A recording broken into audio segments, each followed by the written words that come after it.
तर नमस्कार मित्रांनो, आज आमच्या इथे शेगा कचोरी म्हणून तयार केलेली आहे. बघा आपण त्याला काय काय सामग्री लागते ते बघूया. मिरची, कांदा, कढीपत्ता, जिरं, लसूण आणि मोहरी आणि कोथिंबीर हे सर्व सामान घेतले. आणि आपल्या इथे मूग रात्री भिजू लागले होते ते आता आपण पेस्ट काढूया. चला, पेस्ट काढता थोडं बारीक आणि जाडसर थोडं मिक्स करूया, कारण की कचोरी थोडं जाडं लागते ना, त्यामुळे आपण थोडं जाड काढूया. अशा प्रकारे मिक्सरमधून आपण थोडं पेस्ट करून घेऊया.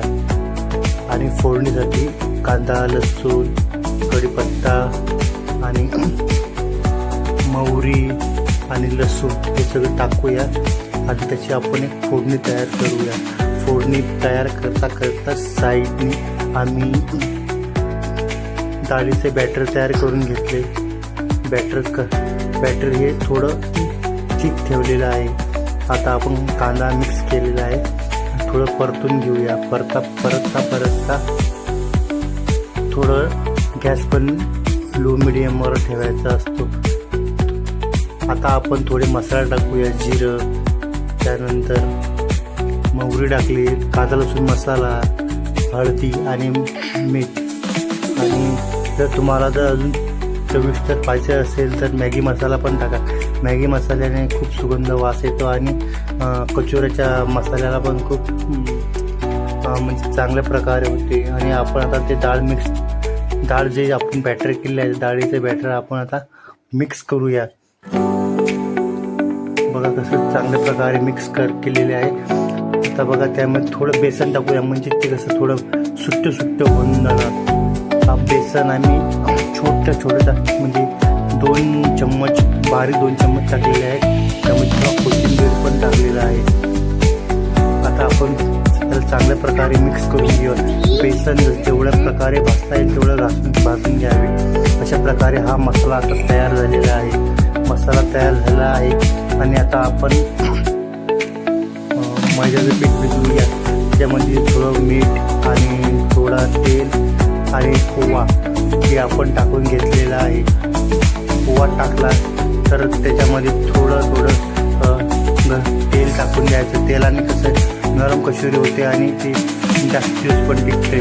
आणि दोन्ही हाताने मिक्स करून घ्यावे. आणि त्याच्यामध्ये थोडं करून पाणी करावे. जास्त पाणी टाकलं तर ते खराब होऊ शकते, म्हणून थोडं पाणी टाकावे. पाणी आपण बघा तसे थोडं टाकत आहे. म्हणजे जास्त पाणी झाल्यानंतर ते आपल्याला कसं त्याचा घट्ट गोळा होऊ शकते, म्हणून आपलं थोडा पातळ लागणार आहे. अशा प्रकारे आम्ही हा आटा तयार करून घेतलेला आहे आणि आपला मसाला पण रेडी झालेला आहे.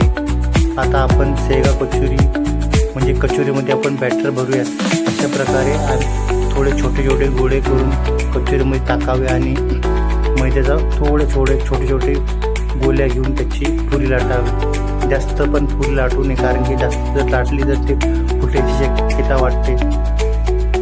बघा डबल आम्ही तुम्हाला भरून दाखवतो आहे की कसे भरावे म्हणून. अशा प्रकारे आमचे आज कचोऱ्यात पूर्ण तयार झालेले आहेत. आता आपण त्याचे तळण काढूया. चला, तळण काढताना थोडं लो मिडियमवरच ते आपण तेल गरम करून घेऊया. जास्त गरम केलं तर ते लगेच जळायची शक्यता वाटते. अशा प्रकारे आपण तेलामध्ये आता सोडूया ते कचोऱ्या. बघा किती छान प्रकारे कचोऱ्या फुगत आहेत. जास्त पण टाकू नये, कारण की जास्त टाकले की ते खराब. जास्त पण टाकले की ते होऊ शकत नाही. त्याला परतून करून घ्यावे. बघा कशी चांगल्या प्रकारे कचोऱ्या तयार झालेले आहेत. कचोऱ्यामध्ये बघा किती सुगंध वास येते. आपण त्याला सॉस आणि मिरचीसोबत पण खाऊ शकतो. अशा प्रकारे तुम्हाला जर आमचा व्हिडिओ आवडला